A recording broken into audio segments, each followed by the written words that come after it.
Halo teman-teman semua, selamat datang kembali di 1-2 harian menjadi murid. Nah, kalau kita kemarin bahas Imamat 6 ayat 8-13, hari ini kita akan lanjutin ke ayat 14-23 nih teman-teman.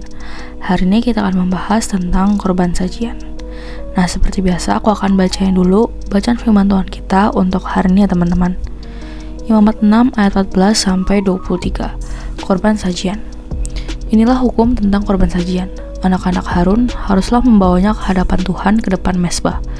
Setelah dikhususkan dari korban sajian itu segenggam tepung yang terbaik dengan minyak, serta seluruh kemenyan yang di atas korban sajian itu, maka haruslah semuanya dibakar di atas mezbah, sehingga baunya menyenangkan sebagai bagian ingat-ingatannya bagi Tuhan. Selebihnya, haruslah dimakan oleh Harun dan anak-anaknya. Haruslah itu dimakan sebagai roti yang tidak beragi di suatu tempat yang kudus. Haruslah mereka memakannya di pelataran kemah pertemuan. Janganlah itu dibakar beragi. Telah aku berikan itu sebagai bagian mereka daripada segala korban api-apianku. Itulah bagian maha kudus, sama seperti korban penghapus dosa dan korban penghapus salah. Setiap laki-laki di antara anak-anak Harun haruslah memakannya. Itulah suatu ketetapan untuk selamanya bagi kamu turun-menurun. Itulah bagianmu dari segala korban api-apian Tuhan. Setiap orang yang kena kepada korban-korban itu menjadi kudus. Tuhan berfirman kepada Musa, inilah persembahan Harun dan anak-anaknya yang harus dipersembahkan oleh mereka kepada Tuhan pada hari ia diurapi. 10 eva tepung yang terbaik sebagai korban sajian yang tetap, setengahnya pada waktu pagi dan setengahnya pada waktu petang. Haruslah itu diolah di atas panggangan bersama-sama minyak. Setelah teraduk, haruslah engkau membawanya dan mempersembahkannya sebagai korban sajian. Sesudah dibakar dan berpotong-potong sebagai bau yang menyenangkan bagi Tuhan. Dan imam dari antara anak-anaknya yang diurapi sebagai penggantinya, haruslah mengolahnya. Itulah suatu ketetapan untuk selamanya. Seluruhnya haruslah dibakar bagi Tuhan. Tiap-tiap korban sajian dari seorang imam itu haruslah menjadi korban yang terbakar seluruhnya, janganlah dimakan. Ya, jadi demikian teman-teman bacaan firman Tuhan kita untuk hari ini. Sekarang kita langsung masuk ke satunya ya guys. Oke guys, jadi di ayat 14-18 ini sekali lagi tentang ritual persembahan daging. Lihat catatan pada pasal Imamat 2 ayat 1 ya guys. Bagian yang lebih besar dari persembahan itu harus diberikan kepada para imam, dan mereka serta orang-orang laki-laki dari keluarga mereka harus memakannya tanpa menambahkan ragi ke dalamnya. Roti yang tidak beragi harus dimakan. Bukan hanya persembahan itu sendiri yang kudus, tetapi setiap orang, atau lebih tepatnya segala sesuatu yang menyentuh persembahan itu haruslah kudus.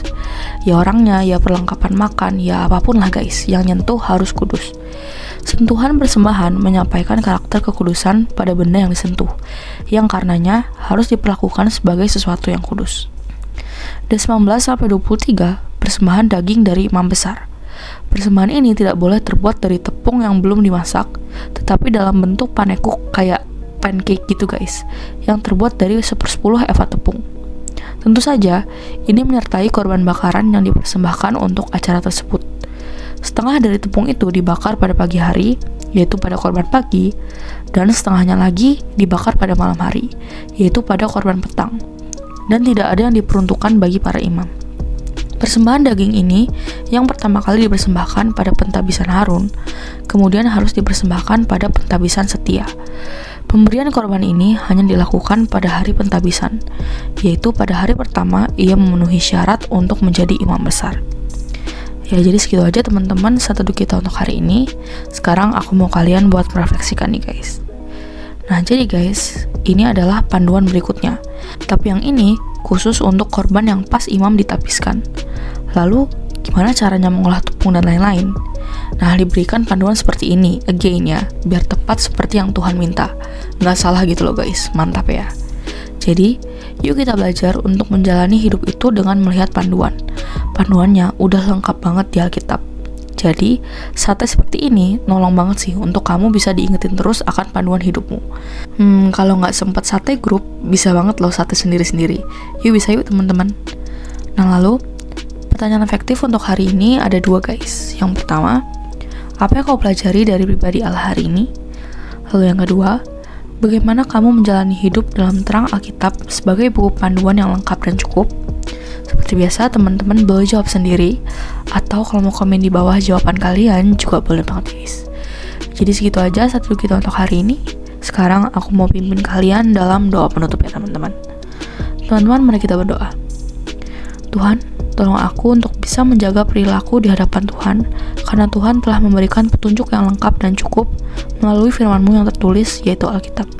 Terima kasih Tuhan, hanya dalam nama-Mu kami berdoa. Amin.